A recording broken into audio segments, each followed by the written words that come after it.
My name is Christopher Ayos. I am 23. My pronouns he, him, his, and I'm a trans man. My name is Stephen Connell. I am 29 years old and my pronouns are he, him, and I identify as a gay male.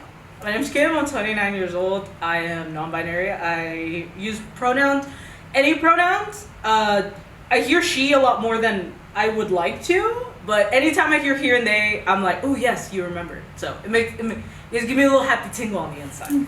Well, my name's Danny with 2 N's and 2 I's. I always have to say 2 N's and 2 I's because it was kind of something that just sticks. And I am from Dallas, Texas, and I am gay. I mean, what else can I say? I am Gardenia Gaia, Guadalupe Gaia, excuse me. And age, I'm young and timeless. Hello, my name is Ulises. I am 13 months old and I identify as gender fluid. I'm just me, not too feminine, not too masculine, just me. What's that? My name is Jocelyn. I'm 20 years old and I'm bisexual and I go by she, her. So my name's Eileen, I guess via Mila. I'm 19 and I am pansexual and I go by she, they. But I lean a little bit more towards she, but I also would appreciate people calling me they. Describe your coming out story in 3 words. My coming out story in 3 words. Nerve-wracking, scary, and brave. It got better. Those are the 3 words. I didn't have one. That's 4 words, but yeah, I didn't have one. Honestly, freaking, that's gonna be 2 words. We're gonna do 2 words. Freaking hilarious. Okay, so I came out at a Whataburger. I know, wait, let me explain. So, it was me, my mom, and my dad.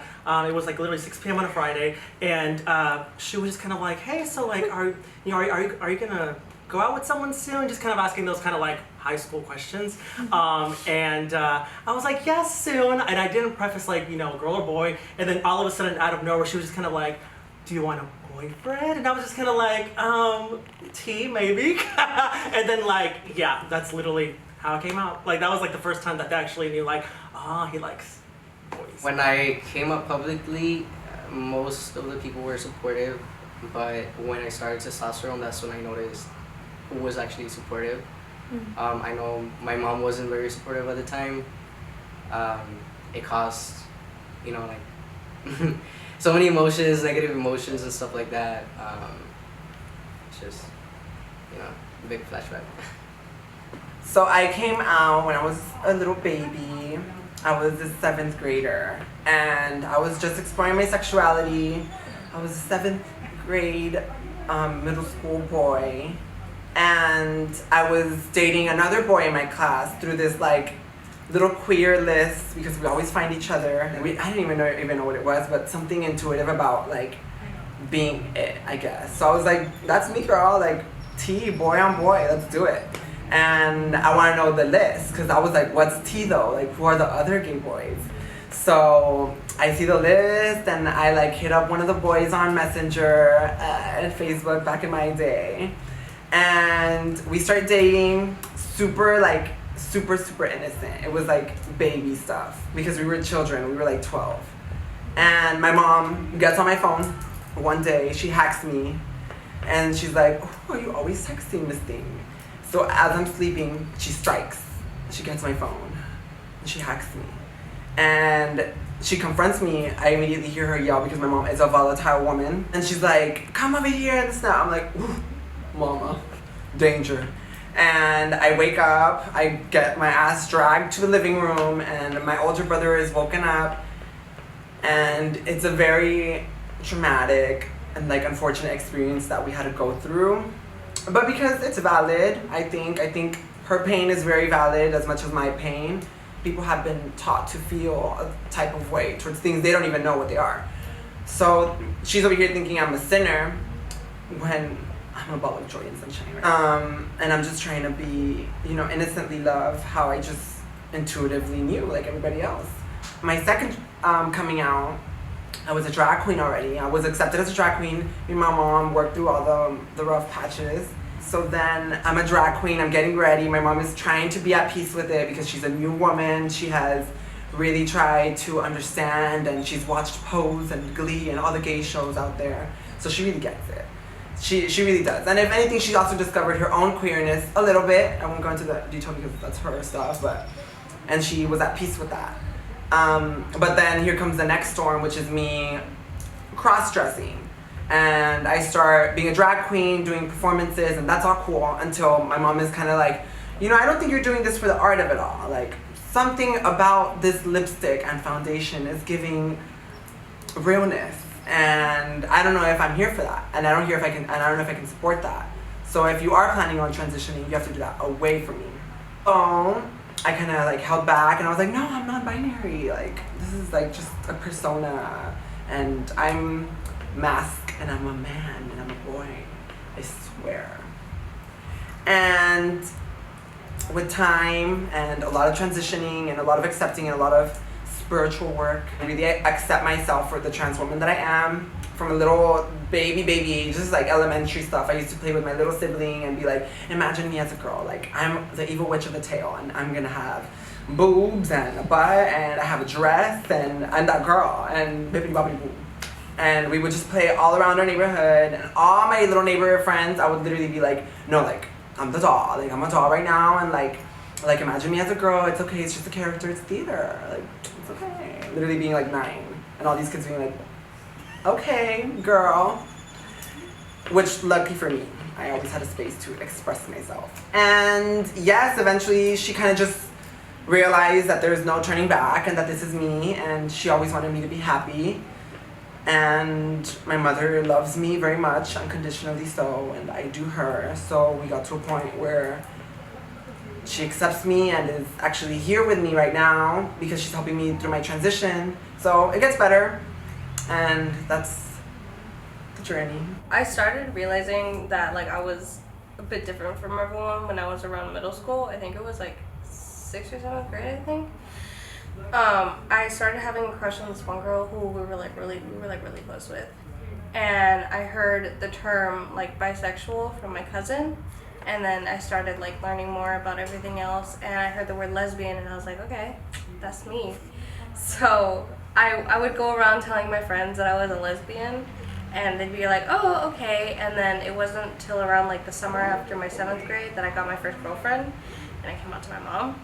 And she was pretty okay with it. It was a little awkward, but I mean, for the most part, she was fine with it. I was just scared about my dad, because she was the one that actually came out to my dad for me. I didn't tell him anything. Like, I don't even know when she told him. It's just like, I told her and then we just continued on. And then a few years after that, for a good couple years, I was, telling everyone that I was a lesbian because I generally thought I was. And then I met my partner, who's outside right now. I met my partner, and back then they were still going by he, him. So, but they had just transitioned into they, them. So I kind of realized like, oh wait, I'm pansexual. So I had to restart the process over and tell my mom, hey mom, I'm pansexual. And she's like, I know. I'm like, I told you I was a lesbian. She's like, isn't that the same thing? It's like, no, oh my god. No, so I explained to her, and then she goes, oh, I knew you weren't a lesbian. Because I would always talk to her about like the celebrity crushes that I would have, and they were like all guys and stuff. But yeah, I came out to my parents multiple times. Well, it had happened after like I had a really week at school. I was in high school, and it's just like everything bad was happening, and then the thing that just like threw it over the edge was one of my gauges falling into the sink. And I was just like, no, this is the worst thing ever. And I just cried and cried and cried. And my mom was like, what's wrong? What's wrong? Everything's fine. And I'm like, no, mom, everything's not fine. Just being dramatic like I always am. And then she was like, it's okay. You can tell me anything. And I don't know why I just blurted out. I'm like, Mom, I'm gay. And she goes, oh, that's okay. We all knew. And I'm like, wow, Mom, thank you. If you can say something to your younger self, what would it be? Don't be afraid. Just let it out. My younger self was always scared that, like, she was very insecure. So she was always really scared of telling people that she was a lesbian. I remember it slipped out once to this one bully that I had, and he had said that if you don't do, I forgot what it was. I think it was something stupid. Like, if you don't buy me a bag of Takis, I'm gonna tell everybody you're a lesbian. And that really scared me. So. You're gay. And that's totally okay. You're gonna have weird feelings about girls and dudes and girls who look like dudes who look like girls, and that's totally fine. That's totally normal. Don't feel like you have to be someone else. You're gonna be loved, you're gonna be accepted, you're gonna figure out who you are. It just takes some time. It takes a long time. You're almost 30 and you're barely, setting your roots in. But you're good, just chill. How has the LGBTQ plus businesses and major corporations impacted you? I think representation is super, super important. But if you're gonna take away your gayness after June, it doesn't really count. If you're gonna be an ally and if you're gonna be proud, you have to be an ally and proud 365 days out of the year, not just for June and for Pride and to put rainbows on anything and get your money. So I think certain businesses that do it for the right reasons have great impact in the community to show that they are appreciated, they are seen. But if it's coming from a major corporation that shows that they don't really care for the community, then there's no use for it. Seeing it go corporate was one thing, because I'm like, yes, more exposure, but at the same time, it's kind of like, after it's done, it's done. It's kind of like October for breast cancer awareness. You only hear about it during October. Every other time, people are just like, oh, okay, and the same thing happens. Like, corporations, they just kind of want to use you for your money and then just kind of kick you to the curb when they're done with you. It's like kind of like wringing out a wet rag. It doesn't feel nice. When I was 15, 16, I didn't see any of it. I didn't see any representation of who I was in the community.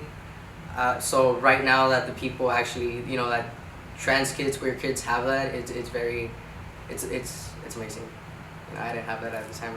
I wish I would have had it. It is known you gave Chris his first T-shots. How was that experience? What were your emotions? Al principio me asusté mucho porque pues no sabía exactamente si lo iba a hacer bien, pero pues confié en mí y agradecí que confiara en mí para hacerlo, así que pues nada más dije, pues si le hace feliz, a mí me hace feliz y lo voy a hacer. How is it seeing your partner grow into who he wished to be? Me da mucho orgullo porque cuando lo conocí al principio yo sabía que no se sentía bien porque no era algo que su familia aceptara y yo siempre quise ayudarle, al igual que mi familia al principio siempre lo aceptó y lo trató como él quería, como él debía haberse tratado. Y yo creo que es algo que hizo que se sintiera mejor y pudiera seguir peleando por lo que él quería. Y pues espero y sigamos así. If you can say something to someone afraid to come out, what would it be? Don't come out unless you feel you're ready. It's never something that happens the way it's planned. It's never something the way that happens, in any set way, or like how it is in the movies or how it is in shows. Sometimes it just happens. And if you feel prepared and ready, it's the perfect time for you. There is no perfect time. It happens when it happens. And if you feel like, there's this person or these people, or even your dog or your cat, or even just looking at yourself in the mirror and just coming out to yourself is a huge step. Once you say it out loud and you look at yourself and you're like, oh my God, I'm gay. It really does kind of take that weight off your shoulders. You don't have to come out to anybody. You don't ever have to come out if you don't want to.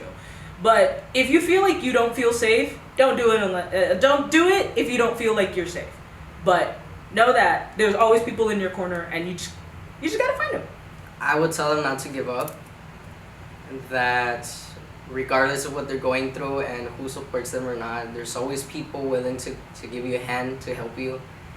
And that even if their families do not support them, there's way bigger family within the community. So to not give up. Only come out if you're ready and you know that if your parents don't accept you, there's gonna be someone or something that is going to accept you for who you are, whether it's a partner, a cousin, a friend, or even just the LGBTQ community as a whole. There's always going to be someone there for you.